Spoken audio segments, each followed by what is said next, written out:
Welcome back our channel. പ്രിയപ്പെട്ട കുട്ടികളെ, 6ാം ക്ലാസ്സിലെ എല്ലാ കുഞ്ഞുമക്കൾക്കും പുതിയൊരു വീഡിയോയിലേക്ക് സ്വാഗതം. മക്കളെ, നമുക്ക് നാളെ ഹിന്ദി എക്സാം ആണല്ലോ. സെക്കൻഡ് ടൈം എക്സാമിൻ്റെ ഒരു മോഡൽ ക്വസ്റ്റ്യൻ പേപ്പറാണ്. നമ്മൾ കഴിഞ്ഞ വർഷം നടന്ന എക്സാമിൻ്റെ ക്വസ്റ്റ്യൻ പേപ്പറാണ് ടീച്ചർ ഇന്ന് നിങ്ങൾക്ക് പറഞ്ഞു തരുന്നത്. അപ്പോൾ വീഡിയോ ഫുള്ളും നിങ്ങൾ കണ്ട് എങ്ങനെയാണ് ക്വസ്റ്റ്യൻസ് ഒക്കെ വന്നതെന്ന് മനസ്സിലാക്കിയിട്ട് പരീക്ഷ എഴുതൂ കേട്ടോ. അപ്പോൾ എല്ലാവർക്കും 25 മാർക്ക് കിട്ടട്ടെ, 25 മാർക്ക് കിട്ടട്ടെ എന്ന് പ്രാർത്ഥിക്കുന്നു. അപ്പോൾ നമുക്ക് ആദ്യത്തെ ക്വസ്റ്റ്യൻ നോക്കാം. ഇവിടെ കുറച്ച് നിർദ്ദേശങ്ങൾ കൊടുത്തിട്ടുണ്ട് കേട്ടോ. നമുക്ക് അതിൽ 3 നിർദ്ദേശങ്ങളുണ്ട്. ഒന്നാമത്തെ നിർദ്ദേശം എന്താണ്? 15 മിനിറ്റ് കാ കൂൾ ഓഫ് ടൈം പ്രശ്നപത്ര വാചൻ കെ ലിയേ. 15 മിനിറ്റ് കൂൾ ഓഫ് ടൈം കിട്ടുന്നത് നിങ്ങൾക്ക് ക്വസ്റ്റ്യൻസ് വായിക്കാൻ വേണ്ടിയാണ്. അപ്പോൾ കൂട്ടുകാർ ക്വസ്റ്റ്യൻ പേപ്പർ കിട്ടിക്കഴിഞ്ഞാൽ ആദ്യത്തെ 15 മിനിറ്റ് നല്ലതുപോലെ ക്വസ്റ്റ്യൻസ് വായിച്ച് നോക്കുക. എന്നിട്ട് ഏതാണ് ആദ്യം നന്നായിട്ട് അറിയുന്നത് വെച്ചെങ്കിൽ അത് നമുക്ക് എഴുതാം. ഇനി രണ്ടാമത്തെ ഗതിവിധി 1 का उत्तर लिखना अनिवार्य है. ഈ നിങ്ങൾക്ക് ഒരു 6 ആക്ടിവിറ്റീസ് ഉണ്ടായിരിക്കും. അതിൽ ഒന്നാമത്തെ ഗതിവിധി കണ്ടോ, ഈ ഒന്നാമത്തെ ഗതിവിധി ഉത്തരം എഴുതേണ്ടത് നിർബന്ധമാണ്. അപ്പോൾ ആക്ടിവിറ്റി 1ൻ്റെ ഉത്തരം എല്ലാ കുട്ടികളും എഴുതണം, അത് സ്കിപ്പ് ചെയ്യാൻ പാടില്ല. ഇനി അടുത്തത് 2 മുതൽ 6 തക്കക്ക് ഗതിവിധിയോമേം സെ കിൻഹി 4 के उत्तर लिखिए. ഇനി 2 മുതൽ 6 വരെയുള്ള ആക്ടിവിറ്റിയിൽ ഏതെങ്കിലും 4 എണ്ണത്തിന് ഉത്തരം എഴുതിയാൽ മതി. കേട്ടല്ലോ. ഇനി നമുക്ക് ആദ്യം തന്നെ ഗതിവിധി 1 നോക്കാം. അപ്പോൾ ഗതിവിധി 1 നിർബന്ധമായിട്ട് എഴുതണം കേട്ടോ. ആദ്യം ഒരു പാസേജ് കണ്ടോ, ഇവിടെ ഒരു ബോക്സിൽ ഒരു പാസേജാണ് തന്നിട്ടുള്ളത്. അപ്പോൾ കൂട്ടുകാർ എന്ത് ചെയ്യണം? പാസേജ് ആദ്യം ഒന്ന് വായിച്ചു നോക്കുക.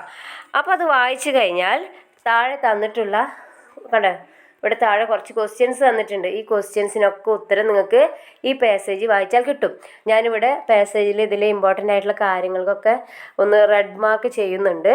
അതായിരിക്കും നമുക്കിവിടെ ഉത്തരമായിട്ട് വന്നിട്ടുണ്ടാവുക. നമുക്ക് നോക്കാം.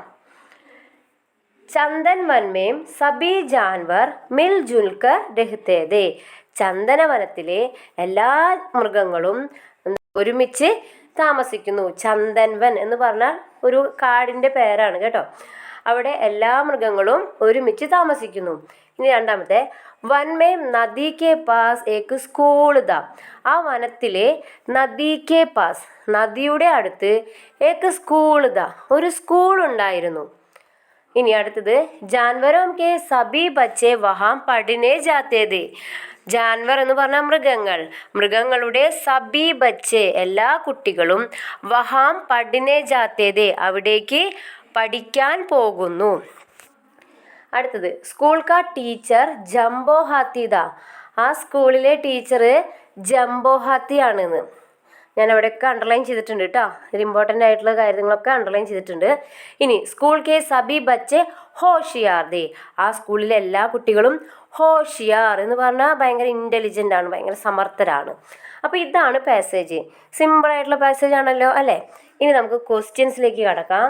ഒന്നാമത്തെ ക്വസ്റ്റ്യൻ, ജാൻവർ കഹാം രഹത്തെ ദേ. ജാൻവർ എന്ന് പറഞ്ഞാൽ മൃഗം, മൃഗങ്ങൾ കഹാം എവിടെ, രഹത്തെ ദേ താമസിക്കുന്നു. അപ്പോൾ മൃഗങ്ങൾ എവിടെയാണ് താമസിക്കുന്നത്? ഉത്തരം ചന്ദൻ വൻമേ. നമ്മളിതിൽ ആദ്യം കണ്ടു അല്ലേ, ചന്ദൻ വൻ, ഞാനിവിടെ മാർക്ക് ചെയ്തിട്ടുണ്ടല്ലേ.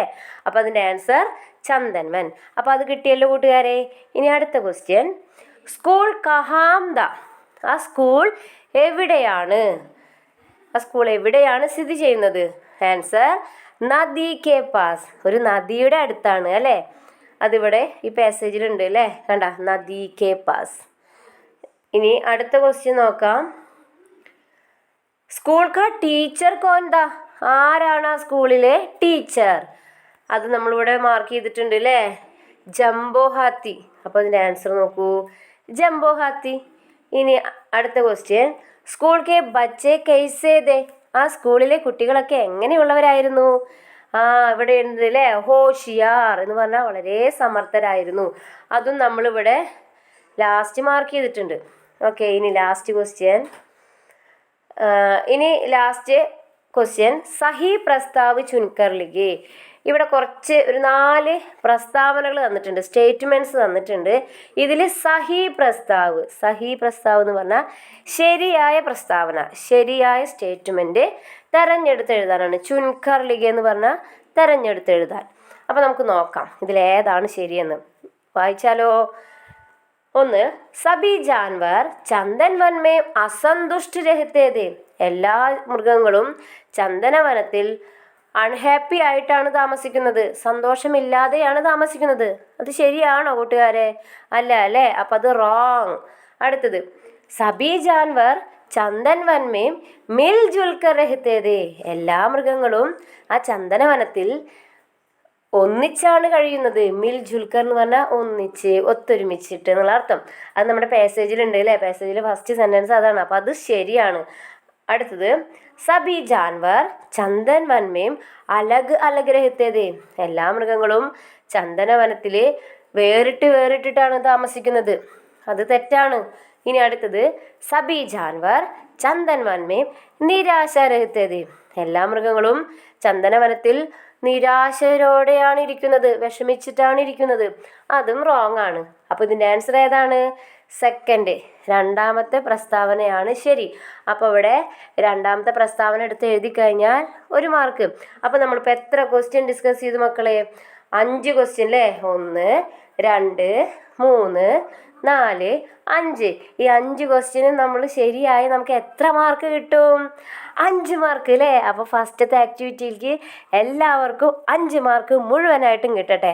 അപ്പം മാർക്ക് കിട്ടിക്കഴിഞ്ഞാൽ ടീച്ചർക്ക് കമൻ്റായിട്ട് ഇടണം കേട്ടോ. ടീച്ചറെ ഫുൾ മാർക്ക് കിട്ടിയവരൊക്കെ ഒന്ന് കമൻ്റ് ഇടണം. ഇനിയിപ്പോൾ ഫുള്ളല്ല, നിങ്ങളുടെ ആക്ടിവിറ്റി ഫുള്ള് ഏതൊക്കെ ആക്ടിവിറ്റിയിലാണ് ഫുള്ള് കിട്ടിയത് അതൊക്കെ നിങ്ങളൊന്ന് കമൻ്റായിട്ട് അറിയിക്കൂ കേട്ടോ. അത് ടീച്ചർക്ക് ഒത്തിരി സന്തോഷമാവും. ഇനി നമുക്ക് അടുത്ത ആക്ടിവിറ്റി നോക്കാം. സെക്കൻഡ് ആക്ടിവിറ്റി ഇതാണ്.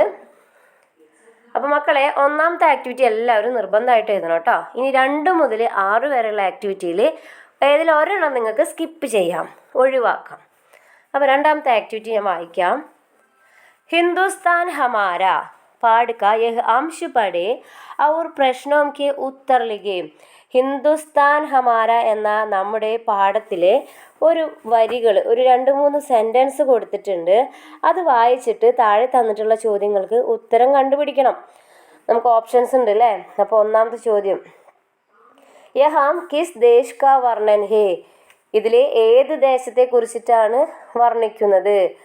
ആൻസർ എന്താണ്? ഭാരതം. ഭാരതത്തെ കുറിച്ചിട്ടാണ് ഇതിൽ എഴുതിയിട്ടുള്ളത്. ഇനി അടുത്തത്, നമ്മൾ ഈ ഒരു പാസേജ് വായിച്ചു കഴിഞ്ഞാൽ നമുക്ക് സിമ്പിളായിട്ട് ഈ രണ്ടാമത്തെ ആക്ടിവിറ്റി, രണ്ടാമത്തെ മാച്ച് ദ ഫോളോയിങ്സ് ചെയ്യാൻ പറ്റും. അപ്പോൾ ഇത് വായിച്ചവർക്ക് ഇത് ഓരോ ലൈൻസും നന്നായി വായിച്ചു കഴിഞ്ഞാൽ ഈ സൈഡിലുള്ളത് നമുക്ക് കറക്റ്റ് ആക്കാം. നമുക്ക് ആൻസർ പറഞ്ഞാലോ? അനോഖേ മൗസം രംഗ് ബദൽത്തേ ഹേ. അതായത് വിചിത്രമായ മൗസം കാലാവസ്ഥ ഭാരതത്തിൻ്റെ നിറം മാറ്റുന്നു. രംഗ് ബദൽത്തേ ഹേ, നിറങ്ങൾ മാറ്റുക സഹായിക്കുന്നു. ഇനി അടുത്തത്, സമ്പന്ന സംസ്കൃതി, സംസ്കാരങ്ങളോടെ സമ്പന്നമാണ്. ഭാരത് കി ഷാൻ, ഭാരതത്തിൻ്റെ അഭിമാനം. ഇനി ഭാരത് കി ചമക്, ഭാരതത്തിൻ്റെ തിളക്കം. വിശ്വഭർ ഫൈലി ഹേ, ലോകം മൊത്തം വ്യാപിക്കുന്നു. ഭൗഗോളിക് ജലക് ഖൂബ്സൂരത്ത് ഹേ. അപ്പോൾ ഇത് നമുക്ക് എങ്ങനെ കിട്ടും? ഈ ഓരോ വരിയിലും നോക്കിക്കഴിഞ്ഞാൽ നമുക്ക് ഇതൊക്കെ കണ്ടുപിടിക്കാം കേട്ടോ മക്കളെ. അപ്പോൾ ഈ ഒരു ആക്ടിവിറ്റിക്ക് നമുക്ക് എത്ര മാർക്കാണ്? 5 മാർക്ക് കേട്ടോ. അതായത് ഈ ഫസ്റ്റ് ക്വസ്റ്റ്യന് 1 മാർക്കും സെക്കൻഡ് ക്വസ്റ്റ്യന് 4 മാർക്കും, അങ്ങനെ 5 മാർക്ക്. ഇപ്പോൾ നമുക്ക് ടോട്ടൽ എത്ര മാർക്ക് കിട്ടി? ഒന്നാമത്തെ ആക്ടിവിറ്റിയും രണ്ടാമത്തെ ആക്ടിവിറ്റിയും കഴിഞ്ഞാൽ നിങ്ങൾക്ക് എത്ര സ്കോർ കിട്ടി? പറഞ്ഞേ. ഓ അതെ, 10 മാർക്ക്. അപ്പോൾ നിങ്ങൾക്ക് എത്ര മാർക്ക് കിട്ടി? 10 മാർക്ക്. ഇനി നമുക്ക് അടുത്ത ആക്ടിവിറ്റി ചെയ്യാമേ. മൂർജായ ഫൂൽ കവിത കി യെ പങ്ക്തിയോം പഠേ ഔർ പ്രശ്നോം കെ ഉത്തർ ലിഖേ. നമ്മുടെ മൂർജായ ഫുൽ അല്ലേ, അതിലത്തെ ഒരു കുറച്ച് വരികൾ ഇവിടെ തന്നിട്ടുണ്ട്. നമുക്ക് ക്വസ്റ്റ്യൻസ് നോക്കാം. ഇതാ 2 ക്വസ്റ്റ്യൻസേ ഉള്ളൂ അല്ലേ. ഒന്നാമത്തെ ക്വസ്റ്റ്യൻ, കവിതാംശുമേം കിസ് കാ വർണ്ണൻ ഹേ. ഈ കവിതയിൽ എന്തിനെ കുറിച്ചിട്ടാണ് വർണ്ണിക്കുന്നത്? എന്തിനെ കുറിച്ചിട്ടാ? ഓപ്ഷൻസ് ഉണ്ട് അല്ലേ.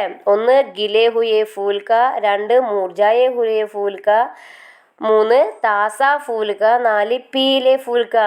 ഇത് കൂട്ടുകാർക്കൊക്കെ അറിയാം അല്ലേ. ഇതിൻ്റെ ഉത്തരം എഴുതിയ 1 മാർക്കാണ്. ആൻസർ മൂർജായേ ഹുയേ ഫൂൽ കാ, വാടിയ പൂവിനെ കുറിച്ചിട്ടുള്ള കവിതയാണിത് അല്ലേ. അപ്പോൾ അത് എഴുതി കഴിഞ്ഞാൽ നിങ്ങൾക്ക് 1 മാർക്ക്.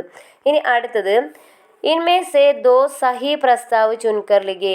വീണ്ടും സഹി പ്രസ്താവ്, 4 പ്രസ്താവന തന്നിട്ടുണ്ട്. നിങ്ങൾ അതിൽ നിന്ന് എത്ര ശരിയായ പ്രസ്താവന എടുത്ത് എഴുതണം? രണ്ടെണ്ണം. ഈ ക്വസ്റ്റ്യനിൽ എന്താ ചെയ്തേക്കണ്? ദോ സഹി പ്രസ്താവന എന്നാണ്. ദോ എന്ന് പറഞ്ഞാൽ രണ്ട്. അപ്പോൾ രണ്ട് ശരിയായ പ്രസ്താവനയാണ് നിങ്ങൾ എടുത്ത് എഴുതേണ്ടത്. അപ്പോഴാണ് 2 മാർക്ക് കിട്ടുക. അപ്പോൾ രണ്ടാമത്തെ ക്വസ്റ്റ്യന് 2 മാർക്കും ആണ്. അപ്പോൾ നമുക്ക് നോക്കാം. മൂർജായേ ഹുയേ ഫൂൽ കാ ഹൃദയ് നഹീൻ ദുഖാനാ ഹേ എന്നാണ്. വാടിയ പൂവിൻ്റെ ഹൃദയം ഒരിക്കലും വിഷമിപ്പിക്കരുത്. 2 മൂർജായേ ഹുയേ ഫൂൽ കാ ഹൃദയ് ദുഖാനാ ഹേ വാടിയ പൂവിൻ്റെ ഹൃദയത്തെ വിഷമിപ്പിക്കണം. അത് റോങ് അല്ലേ? ഇനി 3 മൂർജായേ ഹുയേ ഫൂൽ കി പങ്കുടിയോം കോ നഹീം ബിഖരാനാ ഹേ വാടിയ പൂവിൻ്റെ ഇതളുകളെ ഒന്നും നമ്മൾ വേറെടുത്തരുത്. അത് ശരിയാണ് അല്ലേ? അങ്ങനെ ചെയ്യരുതെന്ന്. അടുത്തത് മൂർജായേ ഹുയേ ഫൂൽ കി പങ്കുടിയോം കോ ബിഖരാനാ ഹേ ഇതളുകളൊക്കെ വേറെടുത്തണം. അപ്പോൾ ഇതിൻ്റെ ഉത്തരം ഈ 2 1ഉം 3-മത്തെയാണ് ഇതിൻ്റെ ഉത്തരം. അപ്പോൾ നമ്മൾ ഇതുവരെ നിങ്ങൾക്ക് 2ഉം 1ഉം 3 മാർക്ക് കിട്ടി. കഴിഞ്ഞിട്ടില്ല, ഒരു ക്വസ്റ്റ്യനും കൂടി ഉണ്ട് കേട്ടോ മക്കളെ. മൂർജായേ ഹുയേ ഫൂൽ കെ പാസ് ഗുസർനെ പർ ഉസേ ചോട്ട് മത്ത് പഹുഞ്ചാന. ഇങ്ങനെ ഒരു സെൻറ്റൻസ് തന്നിട്ടുണ്ട്. നിങ്ങളോടുള്ള ചോദ്യം ഇതാണ്. യഹ് ആശയവാലി പങ്ക്തിയാം കവിതാം സിസേ ചുൻകർ ലിഖേ. ഇവിടെ ഒരു സെൻറ്റൻസ് ഉണ്ട്, ഒരു ആശയം വരുന്ന സെൻറ്റൻസ് തന്നിട്ടുണ്ട്. കൂട്ടുകാരെന്താ ചെയ്യേണ്ടത്? ഈ ആശയം വരുന്ന വരികൾ എടുത്ത് എഴുതാൻ വേണ്ടുള്ളൂ, വേറെ ഒന്നും ചെയ്യണ്ട.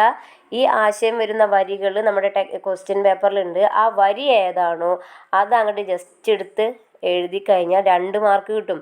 ഞാനൊന്ന് വായിക്കാം. ഇത് മൂർജായേ ഹുയേ ഫൂൽ കെ പാസേ ഗുസർനെ പർ ഉസേ ചോട്ട് മത് പഹുഞ്ചാന. വാടിയ പൂവിൻ്റെ അരികിലൂടെ പോകുമ്പോൾ അതിനൊരിക്കലും വേദനിപ്പിക്കരുത്. ഇങ്ങനെ അർത്ഥം വരുന്ന വരി ഏതാ നോക്കാം. ഇതാ നമ്മുടെ ക്വസ്റ്റ്യൻ പേപ്പറിലുള്ള വരികളിൽ ലാസ്റ്റത്തെ 2 വരി കണ്ടോ? ചോട്ട് എന്നൊക്കെ ഇതിലുണ്ട് അല്ലേ? അപ്പോൾ ഗുസറേ അഗർ പാസ് സേ ഇസ്കെ ഇസേ ചോട്ട് പഹൂഞ്ചാന മത്. അപ്പോൾ ചോട്ട് എന്നുള്ള വാക്കുണ്ട് ഇതിൽ അല്ലേ? അപ്പോൾ ഈ 2 വരി ജസ്റ്റ് എടുത്ത് എഴുതി കഴിഞ്ഞാൽ നമുക്ക് വീണ്ടും എത്ര മാർക്ക് കിട്ടും? 2 മാർക്ക്. അപ്പോൾ ഈ ഒരു ആക്ടിവിറ്റിക്ക് എത്ര മാർക്ക് കിട്ടി? 2 + 2 + 1 5 മാർക്ക്. അപ്പം നമുക്ക് ഇതുവരെ ഇപ്പം എത്ര മാർക്കായി മക്കളെ? 3 ആക്ടിവിറ്റിക്ക് കൂടിയിട്ട് 15 മാർക്ക് കിട്ടി അല്ലേ? ഇനി നമുക്ക് അടുത്ത ആക്ടിവിറ്റി നോക്കാം. ഗതിവിധി 4. इंसानियत की मिसाल पाठ का यह अंश पढ़े और प्रश्नों के उत्तर लिखे. ഇൻസാനിയത്ത് കി മിസാൽ എന്ന പാഠം വായിച്ചിട്ട് പാഠത്തിൻ്റെ 2 സെൻറ്റൻസ് കൊടുത്തിട്ടുണ്ട്. അത് വായിച്ചിട്ട് താഴെ തന്നിട്ടുള്ള 2 ചോദ്യങ്ങൾക്ക് ഉത്തരം എഴുതാനാണ്.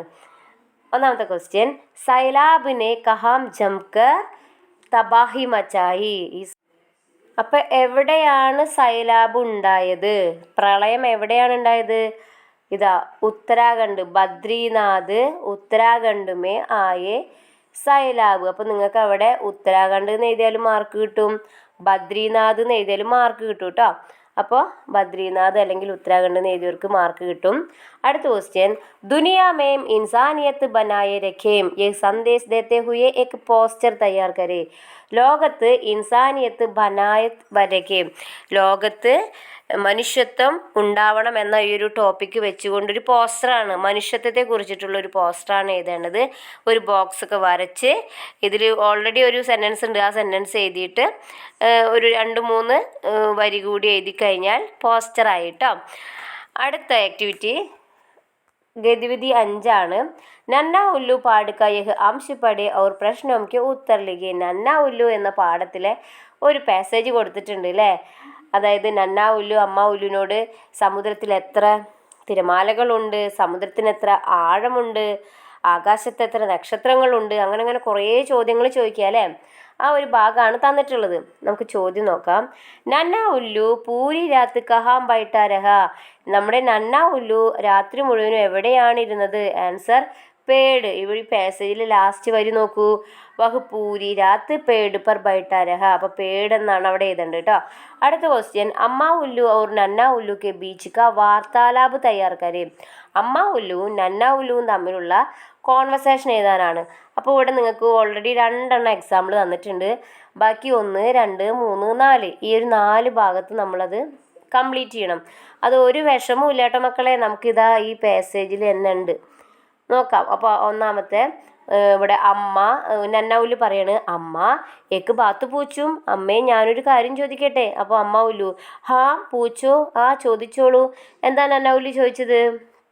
ഇതാ ഇവിടെ ഒന്നാമത്തെ ഉണ്ട്, സമുദ്ര കിത്തന ഗഹരാഹേ. അപ്പോൾ ഇത് അങ്ങോട്ട് എഴുതിയെടുക്കുക അല്ലേ. അപ്പോൾ ഇവിടെ എഴുതുക നന്ന ഉലു എന്ന് എഴുതിയിട്ട് എന്ത് എഴുതണം? സമുദ്ര കിത്തന ഗഹരാഹേ. അപ്പോൾ കൂട്ടുകാർ ഇവിടെ അത് എഴുതാം കേട്ടോ. ഇനി അമ്മ ഉല്ലു എന്ത് പറഞ്ഞു? ബഹുത്ത് ഗഹര. അമ്മ ബോലി, വളരെ ആഴമുണ്ട് എന്ന് അമ്മ പറഞ്ഞു. അപ്പോൾ നമ്മൾ അവിടെ അടുത്ത വരിയിൽ അമ്മ ഉല്ലു ബഹുത്ത് ഗഹര എന്ന് എഴുതുക. ഇനി അടുത്ത വരി വീണ്ടും നന്ന ഉല്ലു ചോദിച്ചു കിത്തന ഗഹര, എത്ര ആഴം? അപ്പോൾ അത് നമ്മൾ അവിടെ മൂന്നാമത്തേൽ എഴുതണം. നന്ന ഉല്ലു എന്ന് എഴുതി കൊടുത്ത് കിത്തന ഗഹര. ഓക്കെ. ഇനി അടുത്തത് അമ്മ അപ്പോൾ ആകാശത്തേക്ക് നോക്കി പറഞ്ഞു, ഈ ഇങ്ങനെ ഒരു ചിഹ്നല്ലേ മക്കളെ, ഡബിൾ ഇൻവെർട്ടർ കോമ, അതൊക്കെ ഡയലോഗാണ് കേട്ടോ. അപ്പോൾ നമുക്ക് പെട്ടെന്ന് മനസ്സിലാവൂലേ ഡയലോഗാണെന്ന്. ലഘുബഗ് ഉത്തന ഹി ഗഹര ഹേ ജിത്തന ഊഞ്ച ആസ്മാൻ ഹേ. അപ്പോൾ എന്താ പറഞ്ഞേ? ലഘുബഗ് ഉത്തന ഹി ഗഹര ഹേ, എത്രത്തോളം ആഴമുണ്ടോ, ജിത്തന ഊഞ്ച ആസ്മാൻ ഹേ, അത്രത്തോളം ആകാശവുമുണ്ട്. അപ്പോൾ ആ ഒരു വരി നമ്മൾ ഈ ലാസ്റ്റ് എഴുതി കഴിഞ്ഞാൽ ഇത് കംപ്ലീറ്റ് ആയി കേട്ടോ. അപ്പോൾ ലാസ്റ്റ് എന്താ എഴുതേണ്ടത്? ലഗ്ഭഗ് ഉത്തന ഹി ഗഹര ഹേ ജിത്തന ഊഞ്ച ആസുമാൻ ഹേ. അപ്പോൾ ലാസ്റ്റ് കൂട്ടുകാർ അതാണ് എഴുതേണ്ടത് കേട്ടോ. അപ്പോൾ എല്ലാവരും ഈ ഒരു ആക്ടിവിറ്റി ചെയ്ത് കഴിഞ്ഞല്ലോ കൂട്ടുകാരെ. ഇനി നമുക്ക് ലാസ്റ്റ് ഒരു ആക്ടിവിറ്റി കൂടിയുണ്ട്. ഇപ്പം നിങ്ങൾക്ക് ടോട്ടൽ എത്ര മാർക്കായി? 20 മാർക്കായി അല്ലേ. ഇനി ഈ ഒരു ആക്ടിവിറ്റി കൂടി കഴിഞ്ഞാൽ നിങ്ങൾക്ക് 25 മാർക്ക് കിട്ടും കേട്ടോ. അപ്പോൾ 25-ൽ എല്ലാവർക്കും 25 മാർക്ക് കിട്ടണം. അതിന് വേണ്ടിയിട്ടാണ് ഇങ്ങനെ പറഞ്ഞു തരുന്നത്. അപ്പോൾ അടുത്ത ആക്ടിവിറ്റി എന്താണ്? ഇവിടെ നല്ല ചിത്രങ്ങളൊക്കെ കൊടുത്തിട്ടുണ്ട് അല്ലേ. ഇവിടെ ചിത്രം നോക്കിയിട്ട് നമുക്ക് ചെയ്യാൻ പറ്റും. ഈ ചിത്രങ്ങളൊക്കെ നോക്കിയിട്ട് ഇവിടെ താഴെയുള്ള സെൻറ്റൻസുകളൊന്ന് ഓർഡർ ആക്കേ വേണ്ടുള്ളൂ അല്ലേ. ഞാൻ ഒന്ന് വായിക്കാം. ये चित्र दो बाई कहानी से संबंधित है. दो बाई എന്ന പാഠത്തിലെ ചിത്രങ്ങളാണ്. ചിത്രം के अनुसार वाक्यों को क्रमबद्ध करे. क्रमबद्ध करे എന്ന് പറഞ്ഞാൽ ഓർഡർ ആക്കാനാണ്, ക്രമത്തിലാക്കാനാണ്. അപ്പോൾ ഒന്നാമത്തെ ചിത്രം എന്താണ്? 2 സഹോദരന്മാരെ കാണിക്കുകയാണ് അല്ലേ. രണ്ടാമത്തേൽ 2 പേരും പാടത്ത് പണിയെടുക്കുന്നുണ്ട്. മൂന്നാമത്തേൽ അവർ ലാസ്റ്റ് അവർ കൃഷി ശേഖരിക്കുന്നു അല്ലേ, വിളവെടുക്കുന്നു. അടുത്തത് അവർക്ക് ഒരുപാട് നെല്ലുകൾ കിട്ടുന്നു. ലാസ്റ്റ് അവരതും കൊണ്ട് പോകുന്നു. നമുക്കിത് നോക്കാം അല്ലേ. അപ്പോൾ ഇതിൽ ഞാൻ വായിക്കാം, നിങ്ങൾ തന്നെ പറയൂ കേട്ടോ. ഉനോംനെ ആദാ ഗേഹും ബാണ്ടിലിയ. അവരങ്ങനെ 50-50 ആയിട്ട് ഗോതമ്പ് വിഭജിച്ചു, അവർ ഭാഗം ചെയ്തു. ഇത് എപ്പോഴാണ് വരേണ്ടത്? ഇത് ഏതിലാണ് വരിക?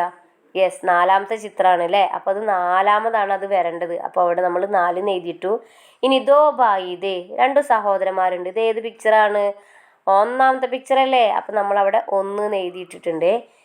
ഇനി അടുത്തത് ദോനോ ഫസൽ ലേക്കർ ഗർ ചലേ. 2 പേരും വിളവും എടുത്ത് വീട്ടിലേക്ക് പോയി. ഇതാ അല്ലേ 5ാമത്തെ പിക്ചർ, അവർ വീട്ടിലേക്ക് പോകുന്നു.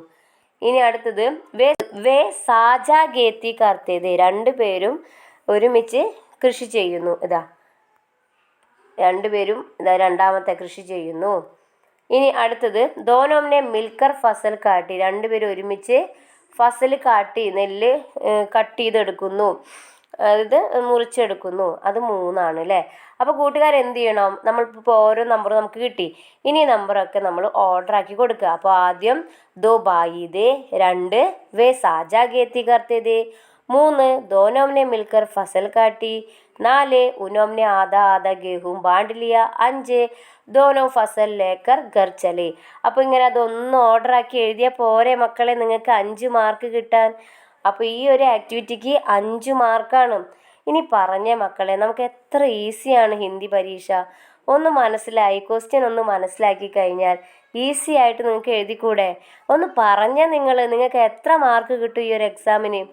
പറഞ്ഞേ. നിങ്ങൾ എന്തായാലും എക്സാം കഴിഞ്ഞ് എളുപ്പമുണ്ടെങ്കിൽ വീഡിയോയുടെ അടിയിൽ ഒന്ന് കമൻറ്റ് ഇടണം കേട്ടോ. അതേപോലെ പേപ്പർ കിട്ടിയാലും ടീച്ചറോട് ഒന്ന് പറയണേ.